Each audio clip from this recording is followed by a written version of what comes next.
Hey, what's up everybody? It's Mr. Pratt, and today we're featuring my favorite lawn game called Kubb. Now, Kubb, also known as Viking chess, is a Swedish game. It's my favorite lawn game for many reasons, but one of the main reasons is because it's easy to play with a large group of people. You can have as much as 5 people per team, 6 people per team. You can even have up to 8 people per team if you really wanted to. It makes it really easy game to play in a large group, whether you're camping at home, with family, anything like that. It's a great game to just get you outside and having some fun, staying active. Now, basic setups of Kubb. You can see I have 4 boundary markers.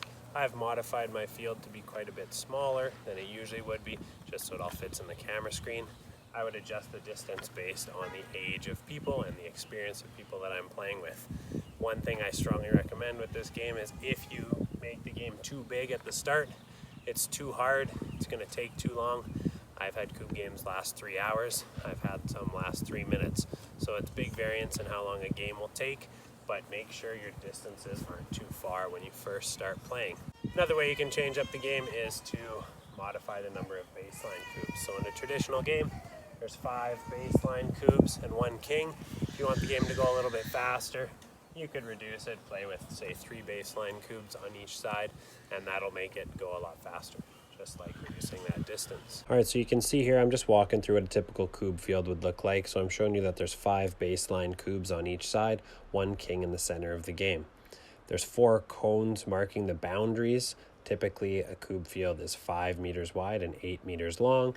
In this case, I've modified the field to only be 2 meters long on each side, so it's 4 meters long total. And I didn't worry too much about the width. It's important that there's equal distance from each baseline to the king, and that's all that really matters if you're going to modify your field. Now you're going to see that I have 4 batons here, or throwing sticks. In a typical game of Kubb there would be 6 of these, but I just modify the number of batons based on the number of players. I think the most important thing is as long as every player has 1 baton, you should be good to go. So in the coming video you're going to be seeing me play Kubb. Basically a target throwing game where you're trying to contact these Kubbs with your throwing sticks. The object of the game, there's a little bit of strategy, but basically you have to get all 10 Kubbs on your side. The more Kubbs are on your side, the better. Once you have all 10 on your side, you can hit the king. If you hit the king, you win the game. If you hit the king before all 10 are on your side, you automatically lose the game.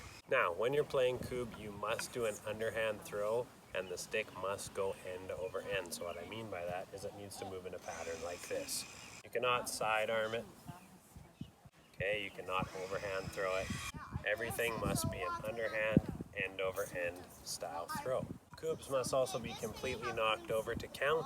One other thing to note, when you're playing Kubb, just make sure when you're the team that isn't throwing the batons or the sticks, make sure you're standing a safe distance back from the baseline. If you're too close to the baseline, you're really close to the targets or the Kubbs that people are throwing at. And these take crazy hops all the time, so make sure you're a safe ways away. So once you get into the gameplay, you start throwing from behind the baseline, and you can see I've knocked down 2 baseline Kubbs on my first turn.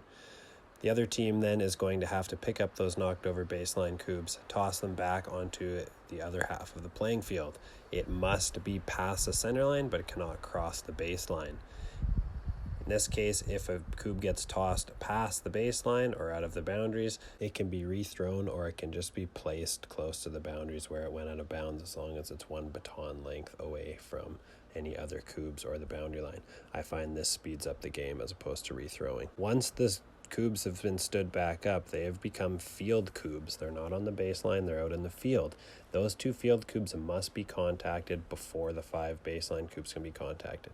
If a baseline Kubb is contacted before field Kubbs, you lose all your throws. Now here you can see I'm having my turn. I'm trying to hit down those 2 field Kubbs. I've only hit 1 of them, so the opposite team would then pick up the down field Kubb, go behind their baseline, toss to the other side, and now both sides of the field have a field cube. Now this is where the game gets really interesting, because if a field cube isn't down, the opposing team gets to move up and throw from the imaginary line drawn from that field cube. This is where the strategy really comes into the game, and you have to start thinking about where you're throwing your field cubes. Now if you're unsuccessful in hitting any cubes, the game just continues. So the opposing team here would be able to move their throwing line up a little bit as well, because a field cube isn't down on their side. And you can see they've taken down the first field cube, and now they are able to take down baseline cubes. That was a great turn as they knocked down 3 cubes. All 3 cubes would have to be delivered to the other side now, and they would all be field cubes. There is now 4 field cubes in play that must all be contacted before the 3 remaining baseline cubes. Now that there's no field cubes, the thrower must go back to the baseline. Now obviously with 4 field cubes, this team would have their work cut out for them. In this case, they were successful in knocking over 2, so the other team would then have to throw those 2 cubes back to the other side. They would become field cubes on the other side. But you're going to notice this is where the strategy comes into play, because a field cube that is very close to the king wasn't downed. The attacking team has a significant advantage and is able to move up much closer to throw. Now, the game will continue in this pattern until all 10 cubes, whether they're field or baseline, have been knocked down or are on the attacking team's side. Once this has happened, the king can be targeted, and if the king is downed, the attacking team wins the game. Now in these final few clips, you're going to see me talk about a few of the finer points in the game. In this case, you're showing how I can move along the throwing line to get a better angle at my targets. That's totally allowed. You're going to see me here throwing cubes together and thinking about strategy. Grouping my field cubes together is a great strategy to make it easier to hit them. They just have to make sure they're 1 baton length away from each other.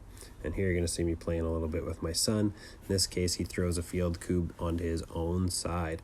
When he's not allowed to do that, it would be rethrown, or sometimes I allow the opposing team to choose where they place the field cube. It speeds up the game a little bit. In this case, you're going to see me do a combo shot. That's a great shot, totally allowed. And in this final example, you're going to see me hit a baseline cube before a field cube. That's no good. My team would have to forfeit our throws for that round. All right, everybody, so that about does it for Kubb. Like I said, this is a great lawn game. It's pretty simple setup. It's easy to make your own kit from home.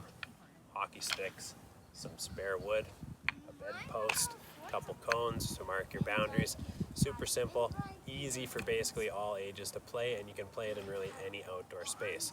Obviously, playing it in a treat area or something like that would make it a little bit more challenging, maybe a little bit more fun, but it's a super simple game with a little bit of strategy, keeping it entertaining. Please remember to like, share, and subscribe to my channel. Thanks for watching. This is Mr. Pratt signing off from Kubb.